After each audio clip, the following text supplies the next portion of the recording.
pekerjanya, dan pekerja juga harus bekerja seperti biasa. Sedangkan untuk lembaga perselisihan industri, tugasnya yaitu melakukan scouting kepada pengusaha dengan tetap wajib membayar upah beserta hak-hak lainnya yang ditetapkan pekerja pada pasal 155 ayat 3 Undang-Undang Nomor 13 Tahun 2003. Sedangkan ada beberapa alasan yang tidak boleh dijadikan dasar permohonan penetapan PHK sesuai dengan pasal 153 Undang-Undang Nomor 13 Tahun 2000. Yang pertama karena sakit, menurut keterangan dokter selama waktu tidak melampaui 12 bulan.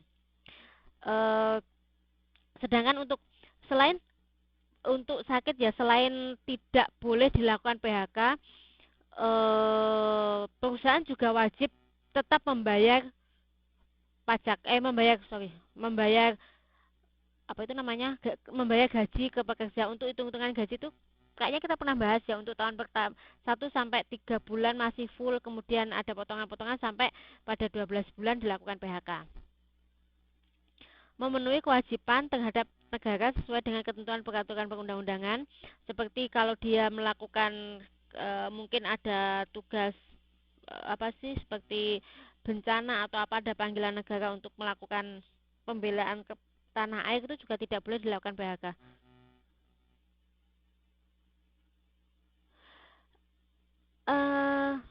Mbak Yanti benar ya yang nomornya 17, sebentar.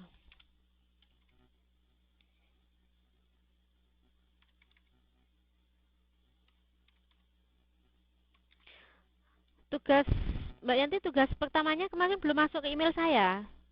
Apa sudah dikirim pagi ini? Saya tadi pagi ngecek email belum masuk soalnya.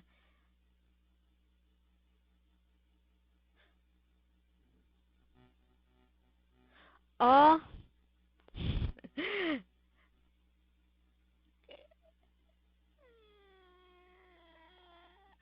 Ini yang 17300153 siapa ya? Mbak Yanti siapa ya ini? Oke, Mbak Novi Susanti sudah kalau begitu. Mbak Yanti sudah, yang belum Yanti saja. Iya, Mbak Yanti saja yang belum. Tugas pertamanya belum. Oke, berarti Mbak siapa tadi? Mbak Novi sudah tugasnya udah, yang belum Mbak Yanti yang NIM-nya saya sebutkan tadi. Kemudian menjalankan ibadah yang diperintahkan agama, menikah, perempuan hamil, melahirkan, gugur kandungan atau menyusui, mempunyai pertalian darah dan atau ikatan perkawinan dengan pekerja buruh lain dalam satu perusahaan kecuali telah diatur dalam PP, PK atau PKB. Untuk yang poin F ini,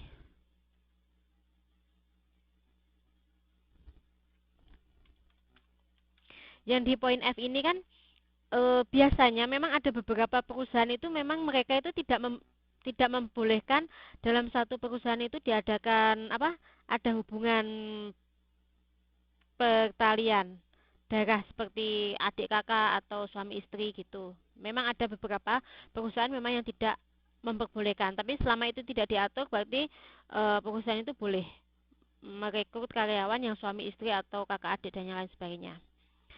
Yang ke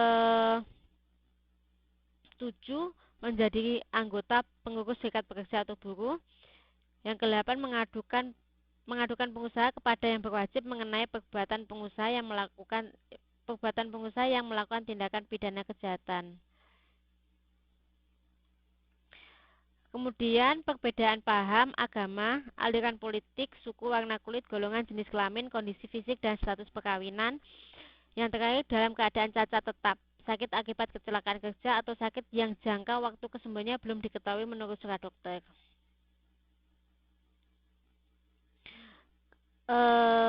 Kemudian untuk alasan yang diperbolehkan dalam pengajuan PHK, yang pertama melakukan kesalahan berat, ditahan oleh pihak berwajib, sudah diberikan surat peringatan 3 kali, terjadi perubahan status perusahaan, perusahaan ditutup, perusahaan pilot, pekerja meninggal dunia, memasuki usia pensiun, pekerja mangkir. Disebut pekerja mangkir itu pekerja yang tidak melaksanakan kewajibannya. Jadi apa ya, mereka itu statusnya pekerja tapi seperti tidak datang ke kantor, tidak melakukan kewajiban mereka sebagai pekerja, itu yang disebut pekerja mangkir. Melakukan perbuatan yang tidak patut atas yang kemudian atas dasar kemauan sendiri mengundurkan diri dari perusahaan dan sakit atau cacat akibat kecelakaan kerja. Kemudian pengusaha dapat melakukan PHK tanpa memerlukan penetapan. Yang pertama, masih dalam masa percobaan kerja. Di sini kadang-kadang kalau kita sering dengar ya, masa percobaan kerja itu kan sebuah apa ya, ini masalah yang umum terjadi. Biasanya sebenarnya ada aturan dalam masa kerja itu tidak boleh lebih dari 1 tahun. Tapi kenyataannya kan sekarang di perusahaan-perusahaan itu kan biasanya mereka masa kerja 1 tahun, masa percobaan 1 tahun, kemudian diperpanjang. Sebenarnya itu melanggar aturan ketenagakerjaan. Sedangkan kenapa perusahaan banyak melakukan hal tersebut itu salah satunya ini, karena mereka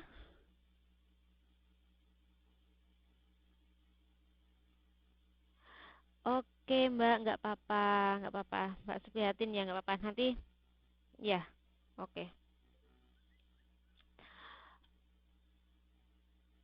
kenapa perusahaan itu lebih suka melakukan masa eh, pekerjaannya itu ada dalam masa percobaan kerja? Maka karena ya itu tadi alasannya, kalau mereka melakukan PHK itu sudah tidak ada apa ya, tidak ada tuntutan untuk mereka harus membayar denda, bukan membayar pesangon dan yang lainnya. Makanya kadang-kadang banyak perusahaan juga itu juga yang setelah masa kerja mereka banyak yang tidak melanjutkan tidak merekomendasikan pekerjanya untuk masa ke pekerja tetap.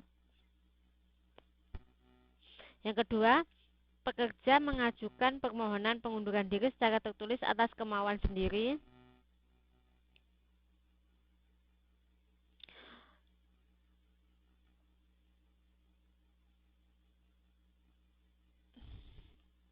Berakhir hubungan kerja sesuai dengan surat perjanjian kerja, pekerja memasuki usia pensiun, meninggal dunia, atau dinyatakan bersalah melakukan perbuatan pidana oleh pengadilan dan menjalani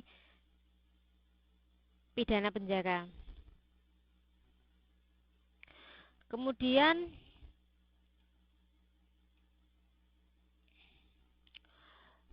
PHK dapat terjadi dengan 4 cara, yaitu PHK demi hukum, yang mana PHK yang oleh hukum dianggap sudah tidak ada alasan hak yang cukup dan layak bagi salah satu pihak untuk menuntut pihak lainnya untuk tetap mengadakan hubungan kerja.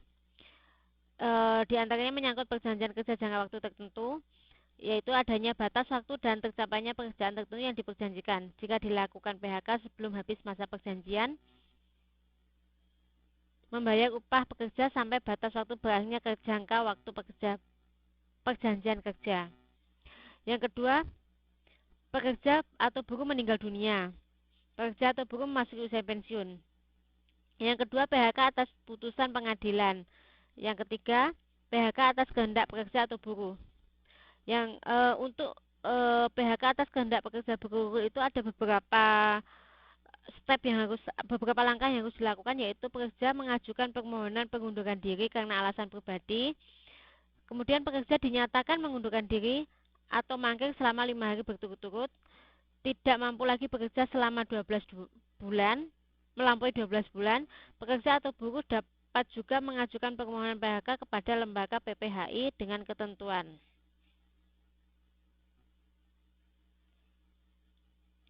Kemudian ada PHK atas kehendak pengusaha. Ini ada yang pertama, pekerja atau buruh melakukan kesalahan berat yang didukung oleh bukti-bukti. Terjadinya perubahan status, penggabungan, peleburan, dan perubahan status perusahaan, dan pekerja tidak bersedia melanjutkan hubungan kerja. Dan ketika pengusaha melakukan PHK karena ditahan pihak berwajib. Di sini ada pertanyaankah untuk masalah PHK?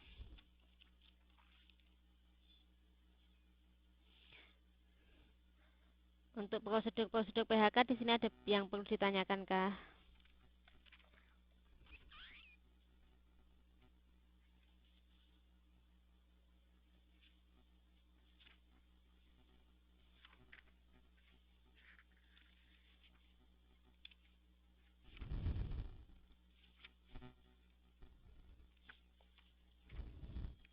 Oke, kalau gitu saya lanjut.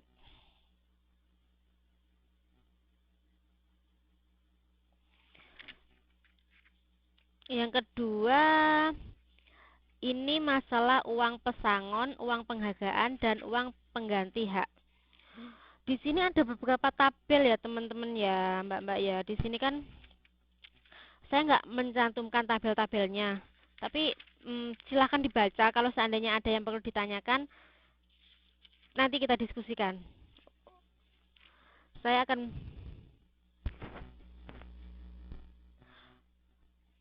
kadang-kadang suaranya nggak ada. Kenapa ya? Saya sudah mic-nya sudah tak setting maksimal soalnya. Iya, iya Mbak Nur ya, ini sudah ketentuan. Jadi sesuai dengan undang-undang. Ini kan ada juga yang halaman 7.19 itu kan perhitungan uang pesangon paling sedikit adalah ini kan. Itu sudah paten Mbak, itu sudah sesuai dengan undang-undang. Ada beberapa itu memang ada beberapa perhitungan-perhitungan pesangon. Saya sekarang sambil mungkin kalau yang boleh dibaca modulnya ya, kalau seandainya ada sesuatu yang perlu ditanyakan nanti kita diskusikan di sini. Saya akan membahas untuk uang pesangon, uang penghargaan, dan uang penggantian hak.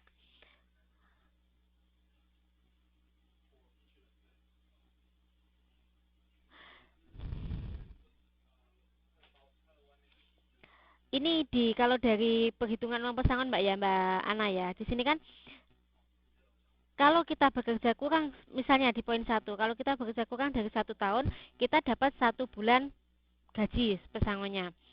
Kalau seandainya kita bekerja 8 tahun sampai kurang dari 9 tahun, kita mendapat 9 bulan gaji. Eh,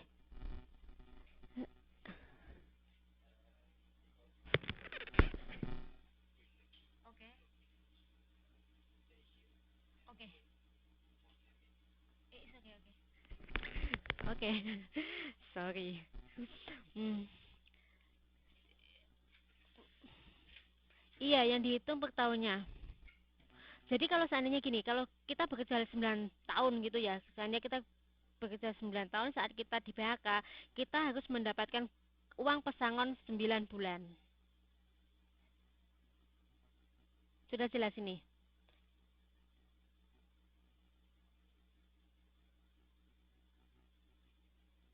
Iya, oke. Sambil jalan ya. Eh,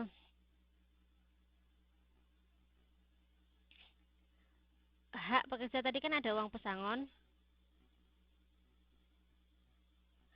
Iya, betul. Kalau seandainya 9 tahun 7 bulan berarti dia tahunnya. Kecuali kalau dia sudah 10 tahun hitungannya mesti sudah beda. Tapi enggak ada.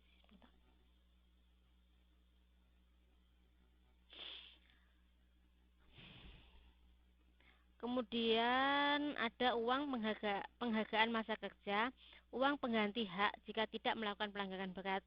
Kemudian kalau jika pekerja mengundurkan diri hanya menerima uang penggantian hak yang berupa cutian tahunan yang belum diambil, ongkos pulang buruh dan keluarga ke tempat di mana buruh diterima bekerja, biaya perumahan, pengobatan, perawatan sebesar 15% dari uang pesangon, hak-hak lain yang ditetapkan dalam KKB atau PKB dan peraturan perusahaan.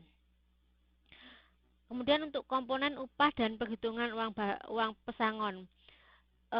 Komponen upah itu terdiri dari uang upah pokok. Kemudian yang kedua, segala macam bentuk tunjangan yang bersifat tetap yang diberikan kepada pekerja dan keluarga. Kemudian untuk pekerja atau buruh menerima upah sebulan dengan perhitungan upah harian. Ini gini, jadi tadi kan itu kan untuk hitungan yang menerima gaji bulanan. Sedangkan untuk yang pekerja upah harian itu upah sebulan